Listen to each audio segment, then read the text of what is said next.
In Vermont facing some serious allegations of discrimination and harassment, and the state may be stepping in. NBC5's Carolyn Licistrian joins us now from Montpelier with what we know. Carolyn. Yeah, Brian, Alice, we learned about these claims this afternoon at a press conference that were directed either at employees or at other individuals. But Franklin County State's Attorney John Lavoie says that he is surprised by these allegations and he thought he had a good working relationship with his employees.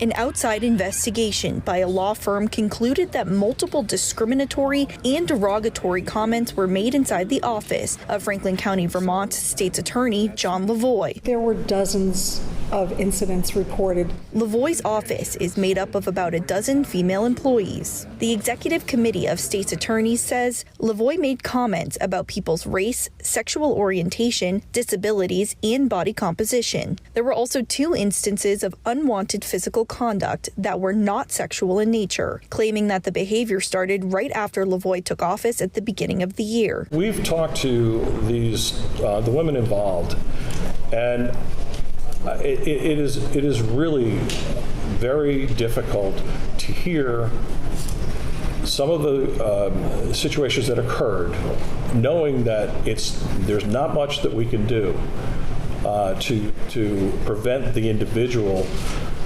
from being able in that position, or to be in that position where they could continue acting like they have.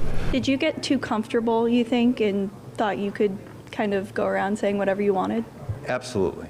Lavoie profusely denies ever being racist, but admits to speaking out of line on occasions in his more than 30 years practicing in the state, stating that it's his humor. He adds that no complaints of this nature have ever been brought forward until now. These are not people that I met 2-3 months ago. These are people I've been with for 20 years. Lavoie met with his staff Tuesday morning to apologize. He did the same Monday with a few colleagues outside his office who were identified as being discriminated against. Lavoie did not receive a copy of the report and does not know the specifics of the allegations. Still, he doesn't believe he said anything that warrants his resignation. I wonder if anyone thought to ask these employees who are supposedly so upset with me if they would like me to leave. The executive committee of state's attorneys cannot remove Lavoie, and since he won't resign, they're going to the state legislature. They've also filed a complaint with the Professional Conduct Board, sent notification to the state's Ethics Commission,